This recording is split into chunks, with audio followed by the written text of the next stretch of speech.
Assalamualaikum warahmatullahi wabarakatuh. I am Prati Rizky and now I want to explain about various translation. In the translation literature, there are several variant translation that was put forward by experts. Varieties some are classified according to the type of sign system involved. For example, according to Jacobson, the type of text being translated, for example, according to Severy, and also according to the translation process as well the emphasis, according to Nida and Taber, Larson and Newmark. This chapter discusses several types of translation. Di dalam literatur penerjemahan, ada beberapa ragam terjemahan yang pernah dikemukakan oleh para ahli. Ragam-ragam tersebut ada yang digolongkan menurut jenis sistem tanda yang terlibat. Hal ini menurut Jacobson, jenis naskah yang diterjemahkan menurut Severy, dan menurut proses penerjemahan serta berdasarkan penekanannya. Hal ini dikemukakan oleh Nida dan Taber, Larson dan Newmark.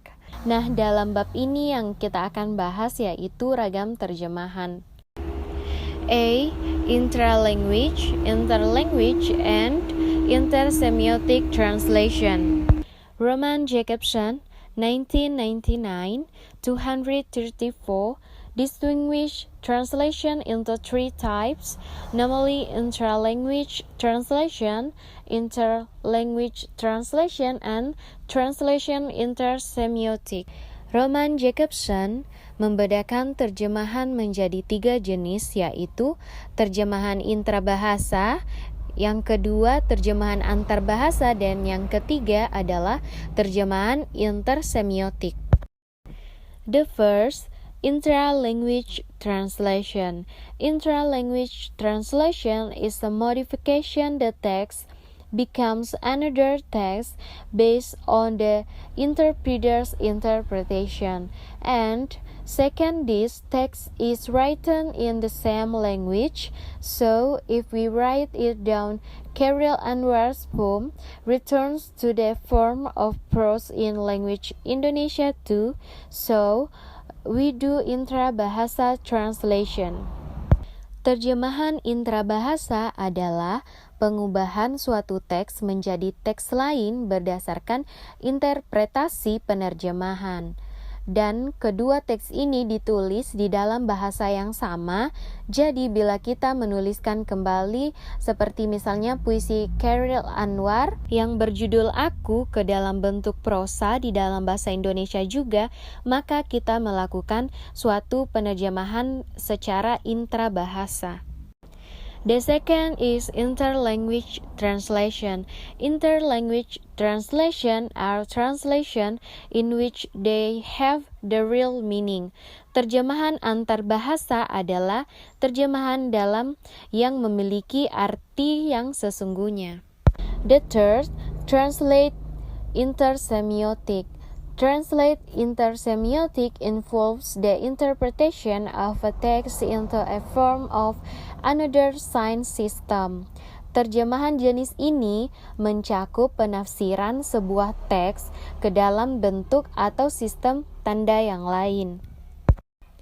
B. Translate perfect, educate, composite, and science translation. The first, perfect translation. The perfect word here is not directly related to this general meaning and must be understood specifically in the context in accordance with the explanation of Severy, 1969. This translation includes all informative writings that are often found in the streets and public places. The other. Kata sempurna di sini tidak terkait langsung dengan arti umum seperti biasanya dan harus dipahami secara khusus dalam konteks yang sesuai dengan penjelasan Severy 1969.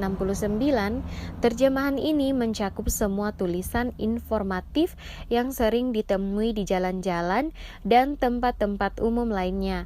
Misalnya dalam hal ini dilarang merokok, kita terjemahkan dalam bahasa Inggris menjadi don't smoking. The second, educate translation. This translation is made for general readers who won't get information regardless of what the script might look like the original, and what he wants is good reading. Include in this translation is a translation of English pulp novels to in Indonesian. In the process, translators can eliminating difficult phrases or even sentences that aren't understandable. He is also free to paraphrase sentences or sentence part contain. Terjemahan ini dibuat untuk pembaca yang ingin mendapatkan informasi tanpa mempedulikan seperti apa kira-kira naskah aslinya, dan yang ia inginkan adalah bacaan yang enak. Termasuk di dalam terjemahan ini adalah terjemahan novel-novel pop berbahasa Inggris ke dalam bahasa Indonesia. Di dalam prosesnya, penerjemah bisa saja menghilangkan frasa-frasa yang menurutnya sulit atau bahkan kalimat yang tidak dimengerti, dan penerjemah juga bebas memparafase kalimat atau bagian kalimat tertentu. The third, composite translation. Composite translation is the translation is done as well as possible so that all aspect BSU text can be transferred into BSA text. These aspects include meaning, message, and style. Terjemahan komposit adalah terjemahan yang dilakukan dengan sebaik mungkin sehingga semua aspek teks bahasa sumber bisa dialihkan ke dalam teks bahasa sasaran. Nah, aspek-aspek ini biasanya meliputi makna, pesan, dan gaya yang digunakan dalam menerjemahkan. The fourth, translation of scientific and technical manuscripts. Broadly speaking, this type can be distinguished from the type of translation the author when viewed from the contents of the translated text. This type includes only translation of texts about science or engineering. Characteristic the other is that this translation was done because of the importance of the manuscripts, that is from the BSA community. Only then might there be consideration business. Secara garis besar, jenis ini bisa dibedakan dari jenis terjemahan yang lain bila dilihat dari isi naskah yang diterjemahkan.